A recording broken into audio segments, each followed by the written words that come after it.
باب الحق خوذتنا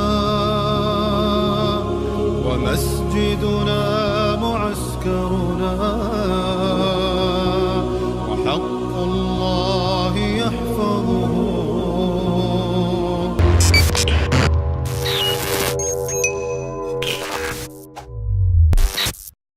Assalamu Alaykum guys, and welcome to Halal Travels. So Halal Travels is basically a halal travel review of all the places that I've visited. I cover certain aspects such as family-friendly environment, safety, accommodation, transport activities, halal food, and so on. So I give each element that I cover a score out of 5, then I give it an overall score, and then at the end an average halal rating. So this review is mainly for the benefit of families and Muslim families who have certain restrictions when they're traveling and they want to go to certain places which I may have already visited, and you know, they want to know more about it, they want to know if it's suitable for them. But of course, everyone is welcome to watch this and benefit from this. It could benefit all sorts of people. Everyone has their own values and their own preferences and own restrictions. So just tune in and hopefully you will find this beneficial. So for the first episode, I wanted to cover Langkawi in Malaysia. Langkawi is a stunning island. It's in the northwest of Malaysia. There's lots to do, there's a lot to see. The first element I want to go through is transport. Transport in Langkawi is extremely easy. It's so easy to hire a car. When you land at the airport, there are literally dozens of car rental companies trying to call you in, and it's so cheap. When I went, it was 50 ringgit per day, which is about £10 at the moment. That might fluctuate. 50 ringgit a day for a small car. If you have 3 to 4 people, it's perfect. The roads are small anyway, they're not huge roads, you don't want to get a huge car. What a lot of people do that don't have kids is rent little scooters or mopeds, little bikes basically, and you see all the foreigners driving them and a lot of the locals driving them. Very convenient for if you have experience driving a scooter or a small bike, because you know, the roads are not too big and there are a lot of pedestrians, so it's easy to get around from your hotel to activities to the beach. So for transport, I decided to give this a 4.5 out of 5, which obviously is really high. Okay, so the next thing is accommodation. I think in Langkawi there's something for everyone. We got a very decent hotel room for just over 100 ringgit a night. It was very clean, very nice, very good service, good connection to the internet. Laundry services were not too far away, and it was fairly close to the beach. However, you would need some sort of transport to get to the beach from these types of hotels. You have the upper end option of staying at a resort next to the beach or walking distance from the beach. Obviously, they're going to cost more. Well, if you're on a holiday and you have a bigger budget, it's definitely worth it. You know, you'll have all the restaurants and shops close by, you don't have to travel around much, and the beach is at your doorstep. We're traveling at the moment, so we always opt for the mid-price range because obviously we're going from place to place. So for the accommodation, I decided to give it a 4 out of 5. The next thing is activities. Now, Langkawi has an amazing variety of activities that you can do as a family or as couples or with friends or as individuals. There are so many things you can do. I was close to giving this a score of 5, but the only thing is they don't have many indoor activities that you can do. But come on, you're going to an island, it's, you know, outdoor based. You're going to be chilling outside, you're going to be doing things outside mainly. There are a few things you can do inside, such as the aquarium and a few things at Oriental Village, which you should definitely visit when you go to Langkawi. For outdoor activities, you are absolutely spoiled for choice. The main ones I would recommend are parasailing and other water sports that are available at the beach. You should go island hopping. That was amazing, super worth it and very cheap. And so many activities that are available at Oriental Village. The activities are super easy to find. If you're walking on the strip parallel to the beach, you'll see many stalls with brochures and posters of different activities, islands and different things. So you won't miss it, basically. You will not miss it. You just need to go for a short walk and you'll have many options. I would recommend for you to visit a few of the agents before selecting, just so you can compare the prices and you can barter a little bit. Obviously you're foreign, prices might be bumped up when you go there, but regardless of all that, it's still fairly cheap. For activities, I have given it a 4.5 out of 5. Okay, so the next thing is family-friendly atmosphere. Okay, so on the whole, Langkawi is an excellent place to visit. I believe it's a family-friendly atmosphere there. When you travel around, you will see other families, you will see a lot of kids with their parents. The only exception is maybe the beach. You will find people sunbathing. Saying that, it's still better than most beaches you would find around the world. So for family-friendly atmosphere, I decided to give it a 4 out of 5. Next section is baby-friendly. Now, if you're traveling with a baby, there are a few things you should definitely bear in mind. Langkawi, like all of Malaysia, is a very hot place. So it's probably not a good idea to take your child out between the hours of 11 and 3. And obviously you're traveling, you want to do things yourself, it's fine. Just don't have them constantly exposed to the sunlight between those hours. I'm sure you're not going to be sitting outside yourself for that long.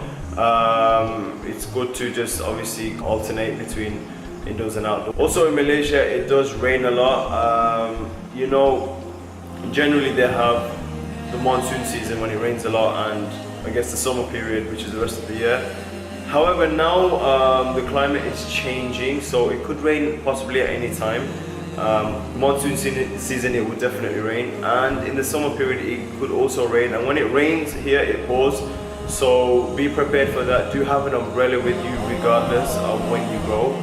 If you go island hopping, it's not easy to get on and off the boat with the baby. However, it's very doable. We did it and it wasn't that hard. It's just something to bear in mind and something to possibly anticipate. Another thing to bear in mind is if you're gonna go island hopping with your child, there are 2 timings that the excursion takes place. The first one is 9 AM, that's the one we did, and there's another one at 2 PM. Each one lasts for 4 hours. I would definitely recommend the 9 AM one, firstly because the heat is not so intense. It's a nice cool breeze around 9 AM, and by the time you get back it's probably peak sunlight, but you can go back to your hotel and rest. And more so, you're not going to be spending a lot of time in the sunlight. You'll be in the boat, you'll be on the island, you'll be doing different things. You might be snorkeling, but there will be periods where you are exposed to the sunlight, and you might have periods where you don't have an option of taking shelter, so you'll just be out in the sunlight for maybe half an hour or an hour. So I would definitely recommend going for the 9 AM option if you're traveling with children, and when you get back you still have the rest of the day to do other activities and sightseeing and whatever else you want to do. While you're on the speedboat between the island hopping, it's a very beautiful breeze coming in the boat. There's water splashing. Just remember to be safe. Don't sit on the edge of the boat with your child. Try to sit in the middle and try to hold on to something while you're riding the boat. So for baby-friendly atmosphere, I decided to give it a 3 out of 5. Okay, so next, food. This is probably one of the most important things. Food, you have a really good range of options to eat from. Many restaurants, many cafes, many places to go. I think they are 99% halal. The only thing to bear in mind, a lot of the shops and restaurants do sell alcohol, not all of them. Depending on what rulings you follow on eating from restaurants while you're traveling that do sell alcohol, it's always better to ask and be sure. I think some restaurants have a sign to say there is no alcohol, or please don't bring alcohol into the restaurant, which I think is good. I would recommend visiting Talaga Arabic at some point, depending on how long you're staying. You can go obviously more than once. We went a few times. They have a wide range of food from around the world. The seating is really nice. The food is really decently priced. They have fresh juice, they have tea, they have everything you need. You could just sit there and relax for a few hours if you just want some chill out time, or if you just want to chat with the family or friends, whoever you go with. So Talaga Arabic is definitely a good place to go. If you want to try some local food though, I would suggest waiting to visit the Thursday night markets. They have all sorts of home cooked food which they bring to sell at the market at a very cheap price. You can literally go and take bits and bobs of everything and just try different home cooked food. That's definitely a really good option, and they also sell other things there, like electronics, memory cards, but do be careful if you buy memory cards. I almost bought one and it didn't work in my camera. So for food, I also decided to give it a 4 out of 5. And the next thing I think is quite important is internet access. For us, internet access was brilliant. We had data SIMs which worked throughout any part of the island that we visited. The hotels have really good connection. You could use Skype if you want to Skype family, if you want to stream videos on YouTube or whatever else. We had really good experience with the internet, and I'm sure the beach resorts will have the same. Data SIMs, I would recommend buying a data SIM if you're going to stay for 7 days to 10 days. Buy a data SIM, it's fairly cheap. You get 1 or 2 gigs, which is more than enough to keep in touch with each other while you're on the island, and also for WhatsApp and whatever else to connect to people back home. So we decided to give internet access 4.5 out of 5. So the next section is safety. I found the place to be quite safe. People were very friendly and generally quite honest. Obviously take due precaution as you travel. Don't leave your child or your personal belongings unattended or out of sight on the beach. Don't just leave things lying around thinking that no one's gonna pick it up and walk away with it. Although I didn't come across any instances where that happened, it doesn't mean to say that it can't happen. All I'm saying is take due precaution. For safety, I decided to give it a 4 out of 5. Okay, so next we have expenses. I think everything there is fairly decently priced. The hotels were costing about 100 ringgit a night, between 100 and 150. The activities were from 30 ringgit onwards, 35 ringgit for the island hopping. I think I paid 60 ringgit for parasailing at Oriental Village. I think similar prices for the cable car, which actually it takes you hours to go around and do all the activities. The food was very decently priced. So for expenses, I'm giving it a 4.5 out of 5. The last section is cleanliness.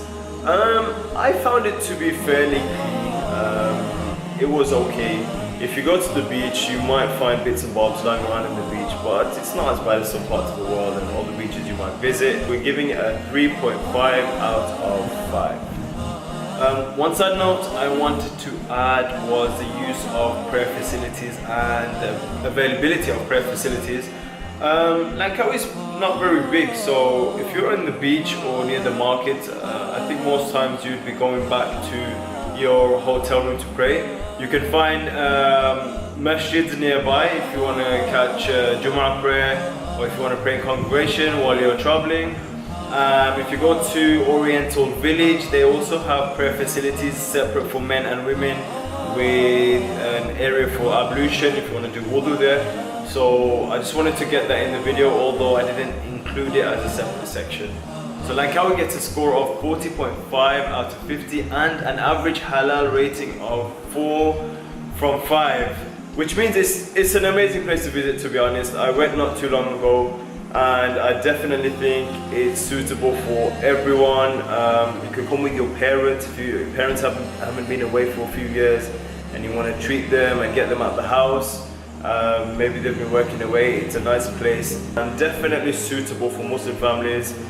Okay guys, so these are the main 10 aspects of halal traveling that I wanted to cover. If you feel I missed anything or there is further information that you need, please feel free to leave a message in the comment section below the video. Remember to check out my travel vlogs for amazing footage and more information on Langkawi. I hope you guys enjoyed this video and I hope you find it beneficial. If you did, please share it with your friends and family so they may benefit also. Please give us a like and remember to subscribe for more amazing content.